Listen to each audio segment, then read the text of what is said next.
Perencanaan pajak yang berikutnya, apabila terjadi faktur pajak yang kita dapatkan atas transaksi pembelian itu lupa kita kreditkan atau terlewat, maka kita masih punya waktu 3 bulan.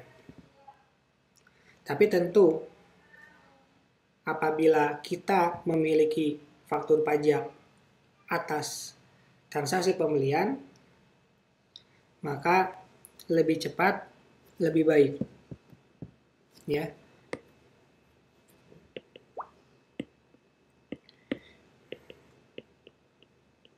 Lebih cepat dikreditkan,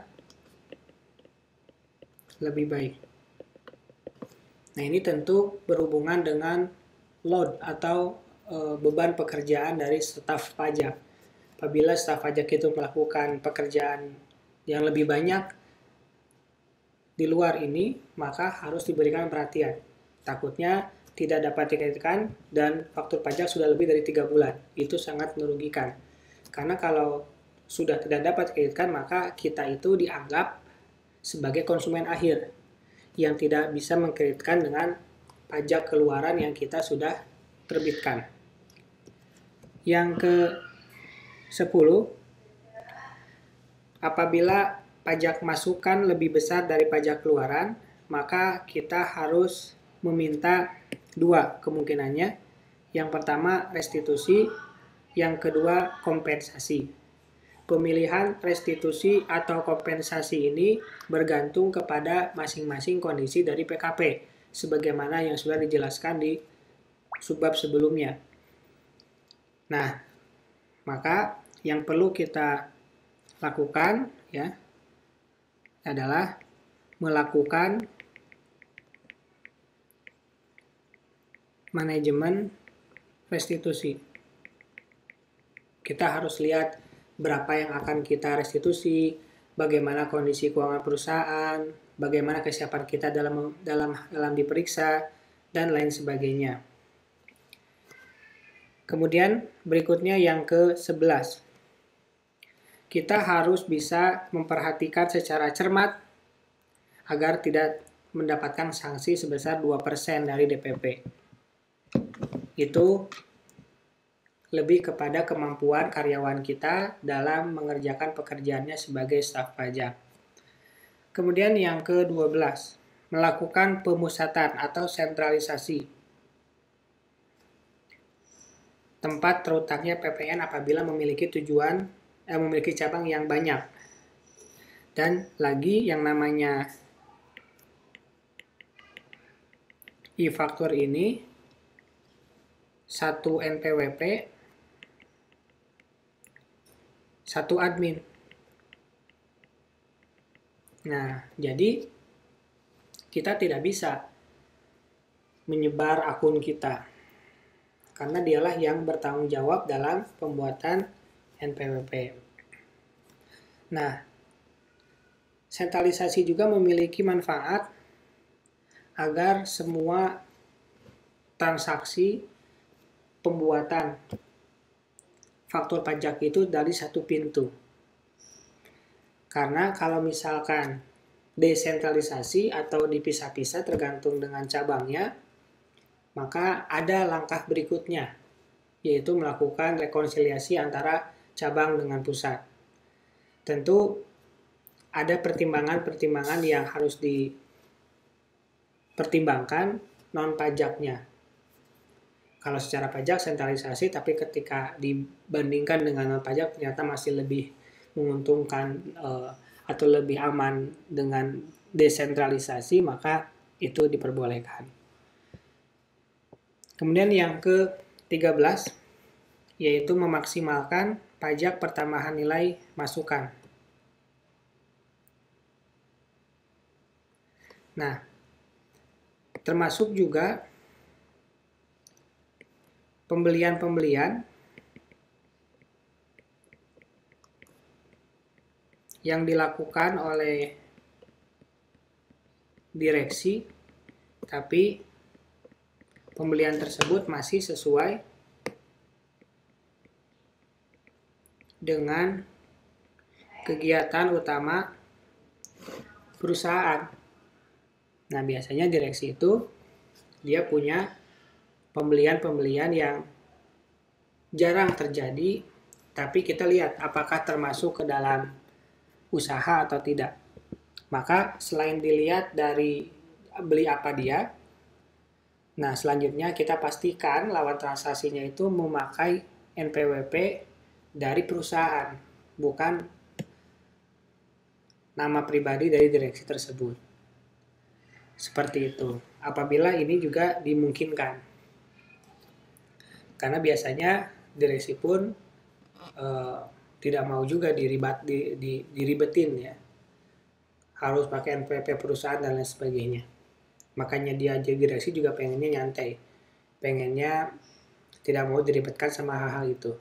Tapi kalau misalkan direksinya tipe yang mau untuk hemat pajak dengan seperti itu, maka bisa menggunakan nama perusahaan. Seperti misalkan dia membeli mobil, ya kita sarankan kalau misalkan kita tidak menyarankan sedan, station wagon dan van dan lain sebagainya, gitu ya. Mending mobil yang lain meskipun yang biasa tapi harganya mahal atau yang lux agar bisa dikreditkan oleh perusahaan. Dan juga pada saat servisnya pun bisa diakui. Kemudian yang ke-14. Apabila kita belum menerima pembayaran, maka kita tunda. Kita tunda pembuatan faktur pajaknya. Jadi tunda faktur pajak sampai dibayar. Ini strategi juga nih untuk si konsumen kita membayar hutangnya dia. Ini salah satu jadi jaminan juga ya. Karena lawan transaksi kita pun butuh faktur pajak masukan. Sedangkan kita butuh mereka bayar. Nah, seperti itu ya. Kemudian yang ke-15, hal-hal yang perlu diperhatikan dalam PPN yaitu penyerahan BKP, impor, pemanfaatan, ekspor, dan 4 hal ini ya. Tentang ini udah dibahas di sebelumnya. Kemudian yang ke-16. Ini masih ngomongin dengan pajak masukan yang dapat dikreditkan. Sini kita sudah bahas juga di sebelumnya. Kemudian yang ke-17, apabila ada faktur pajak yang belum dikreditkan, maka kita bisa kreditkan di masa pajak berikutnya, tapi dengan syarat tidak lebih dari 3 bulan. Nah, oleh karena itu, dari pihak penjualan, accounting, pajak bersinergi agar tidak terjadi hal-hal yang bisa merugikan perusahaan, seperti terlewatnya faktur pajak yang belum dikreditkan. Jadi kalau bisa ada suatu sistem yang mengontrol itu semua, misalkan penjualan dikontrol apakah sudah melakukan pembayaran atau belum konsumennya, accounting apakah sudah menjurnal atau belum, kemudian pajak apakah sudah dilaporkan atau belum. Jadi ketika divisi itu bisa bersinergi, termasuk juga misalkan pajak masukan ya, pajak masukan berarti di pembelian. Nah, pembelian pun sama, bersinergi antara divisi penjualan, divisi pembelian, accounting, dan pajak. Kemudian yang ke-18, untuk KMS ya, kegiatan membangun sendiri, maka syaratnya ini ada ya, 400 meter, bangunannya permanen, kemudian ini tarifnya. Seperti itu. Dan disetorkan tiap bulan, maksimal pada tanggal 15 bulan berikutnya. Dan yang terakhir, yaitu melakukan pengendalian pajak. Pengendalian pajak dilakukan di setiap step. Persiapan, kemudian pada saat berlangsung, dan pada saat di akhir. Jadi, perencanaan pajak yang akan kita bayar di akhir tahun itu sebisa mungkin jangan terlalu jauh perbedaannya. Itulah salah satu indikator perencanaan pajak berhasil. Makanya kita harus tahu kondisi perusahaan kita bagaimana, kita harus tahu peraturan perpajakan yang baru bagaimana, baru kemudian kita bisa melakukan perencanaan pajak agar pembayaran pajaknya bisa kita prediksi, kemudian kita bisa bayar. Demikian materi perencanaan pajak untuk pajak pertambahan nilai. Semoga dapat diterima dengan baik dan dipahami. Assalamualaikum warahmatullahi wabarakatuh.